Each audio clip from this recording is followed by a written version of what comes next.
We continue the Harry Potter review series by taking a look at a spin-off game in the series, Harry Potter Quidditch World Cup. Now before this game, the first and second Potter films had been released on an annual basis right around the holiday season. However, with the release of Prisoner of Azkaban being moved to June of 2004, it left EA with no Potter game for 2003.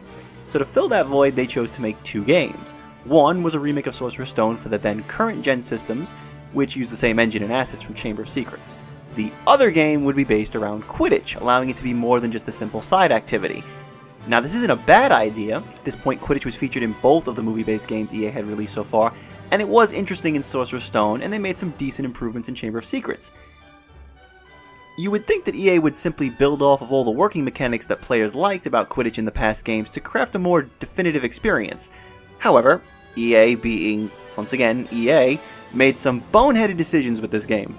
Some things are changed that were working fine before, and the new stuff never really clicks in the right way.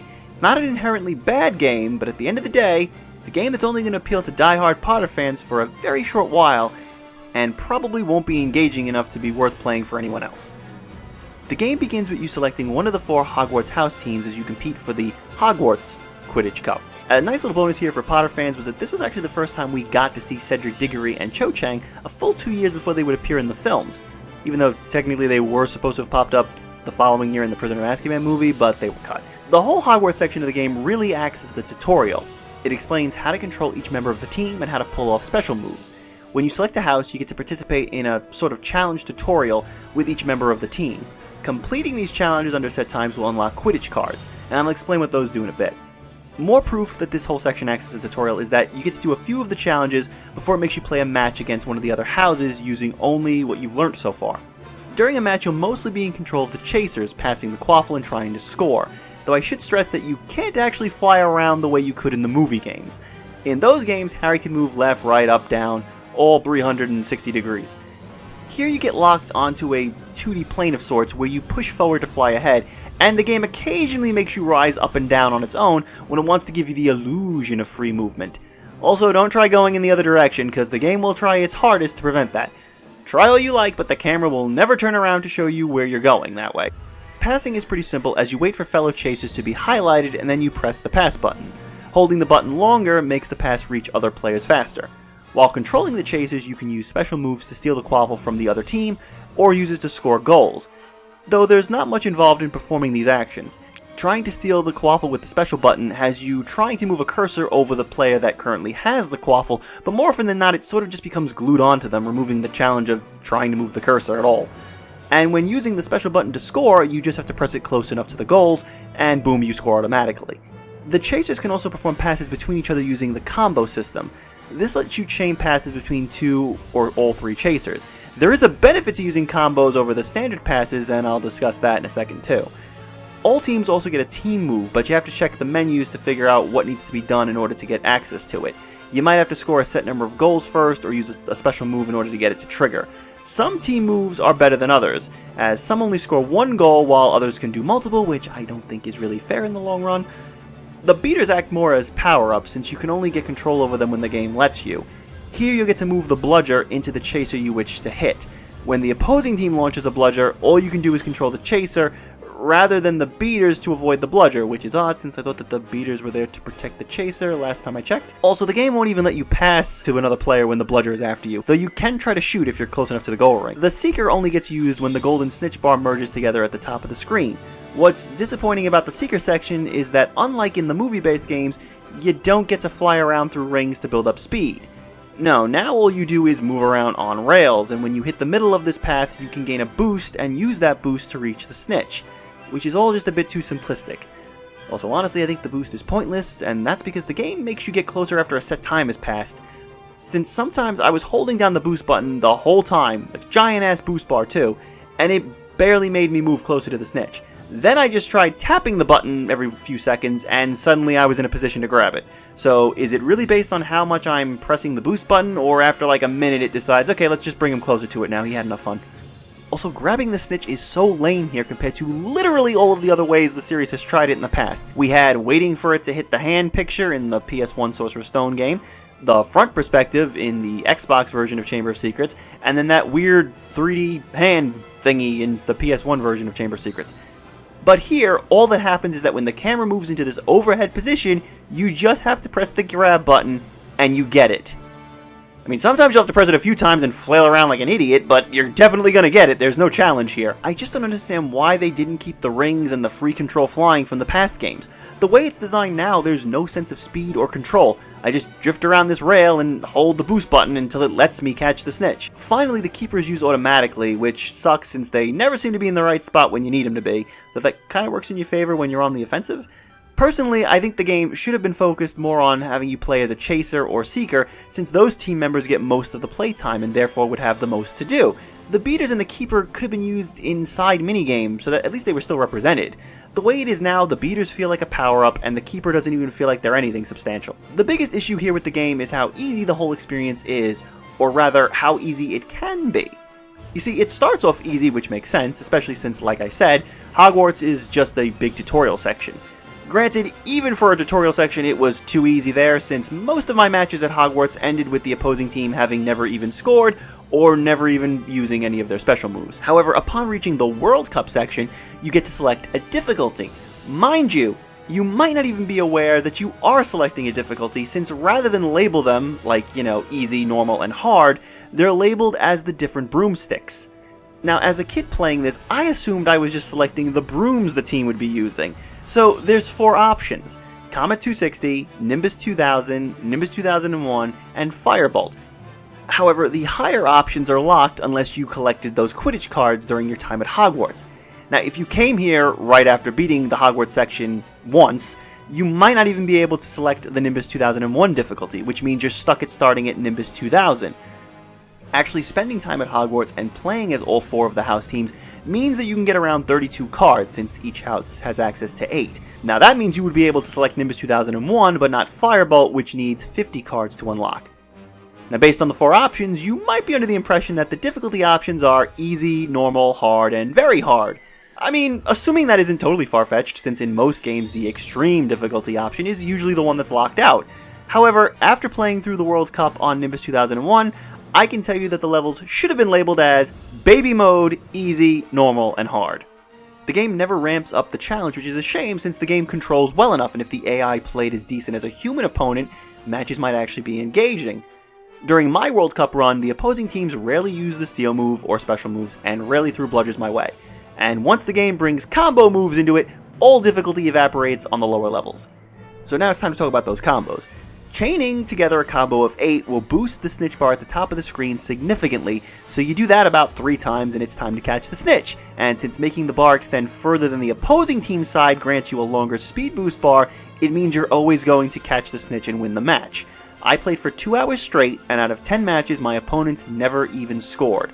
Also, you have to use the combos, because otherwise that snitch bar barely moves unless you charge up a pass each time you throw it, and this can make a match last for far too long. And the World Cup mode drags on as you have to do 18 rounds of it, playing each team twice, though even when you reach the final round of the game, it doesn't even do anything special. Hell, they don't even announce that it is the World Cup match, they just announce it like all the other preceding matches. Seriously, this was the first time since this game came out in 2003, 20 years ago, first time I managed to actually get to the end to see what it would do. Mostly because I was curious to see if there would be something special, because honest to God, I've never gotten this far in any attempt I've ever tried playing this game. And that's mostly because after 5 rounds, I'm always bored out of my mind because it's not fun to play where it feels like the AI is in sleep mode. Thankfully, the Firebolt difficulty does provide a much needed challenge. I played only 1 match with this mode and noticed the difference immediately. The AI tackles you more frequently, it's harder to keep up the combos, and they use the special moves and bludgers a lot more as well. The best thing about this mode is that because it was more challenging, the snitch bar finished almost dead center in the screen, which made it more of a fair chase and made me feel like it was anyone's game at that point, a feeling I never felt during my run in the World Cup mode. And it was at this moment I was confused as to why the hell the Firebolt difficulty was locked away. Playing the way I did allowed me to unlock the mode about 14 rounds into World Cup. Mind you again, I played through all 4 Hogwarts houses and grabbed most of the cards there before attempting the World Cup mode. That's because I knew Firebolt was locked behind this difficulty. Playing your first time, you might be excited that you got access to the World Cup teams, that you might have just picked one and went right in. Although to be fairly honest, you probably would have been a little bit baffled as to why there's a lot of representation from other countries here, except Ireland, which, was the other team from the book. Bulgaria is here, but not that, which is just kind of strange. Like, did they read the book? But again, let's just say that that's what you did. You picked a team and went straight into the mode. You're probably going to start on the Nimbus 2001 mode at best, and that mode just sucks.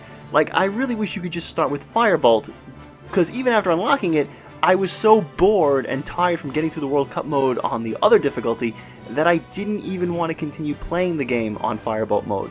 The game literally drained me of excitement to continue going on because of how boring it had been. And if I had kept playing, what else is there to do? Well, nothing really.